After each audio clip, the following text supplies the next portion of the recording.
Welcome, I'm Sam Faddis, and this is Ground Truth.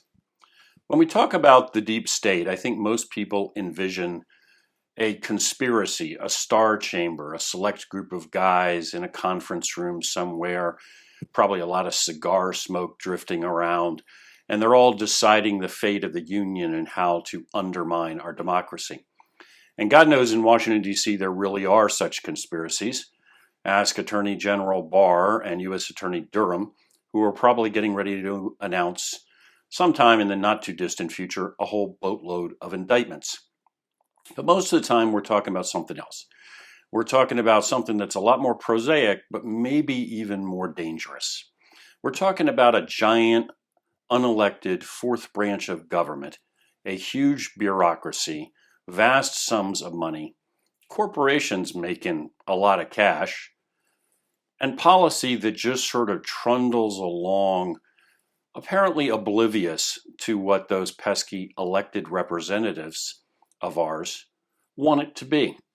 Which brings me to the United States Air Force and Turkey. Turkey is not really historically a U.S. ally. In the First World War, the Turks were allied with Germany against the Allies, against us.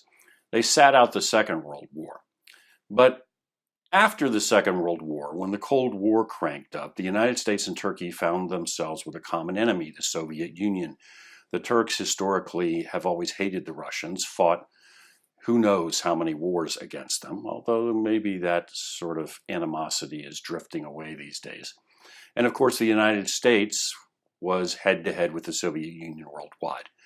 So Turkey became part of NATO. The United States and Turkey developed a close cooperation. And we went along down this path for a few decades, several decades, in fact. But then the Cold War ended, although the Russians have not become our friends. They are not the threat they used to be.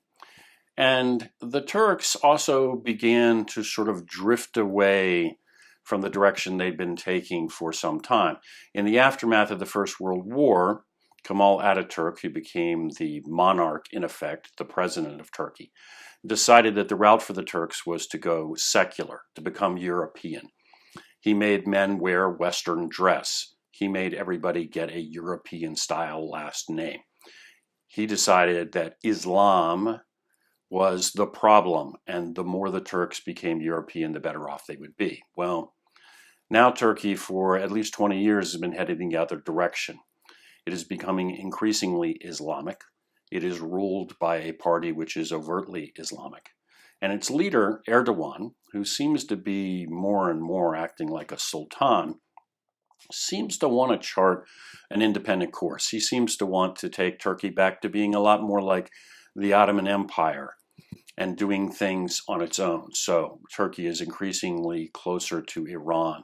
Turkey increasingly intervenes places actually in opposition to our policy.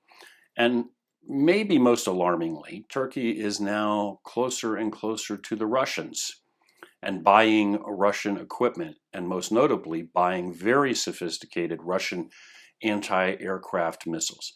In fact, this has caused such a crisis in U.S.-Turkish relations that the Turks have now been kicked out of the F-35 program. The F-35, of course, is the U.S. Department of Defense's premier fighter. We're selling it to all our key allies all over the globe. We were going to sell it to the Turks, but not anymore. They've been kicked out of the program because they won't back off on their closer and closer relations with the Russians.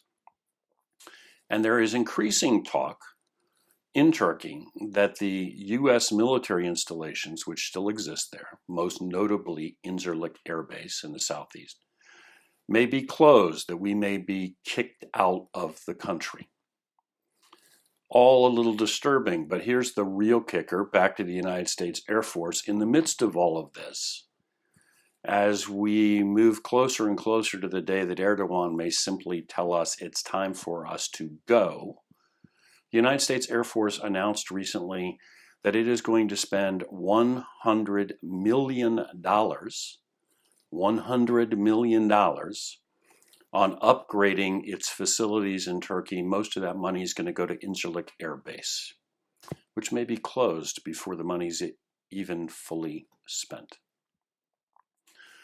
Very strange, completely contrary to the political reality and contrary, one would think, to policymakers' desires. But out there somewhere in the recesses of the Pentagon are guys who get paid to spend money and upgrade facilities, and a whole bunch of big corporations that are more than willing to take the cash and upgrade things and refurbish things and don't really care whether that money is being well spent or not. So that is the unfortunate reality day to day in Washington, D.C. of the deep state. A big runaway locomotive, a runaway train that we still can't seem to get a handle on. Thanks for watching. We'll see you next time on Ground Truth.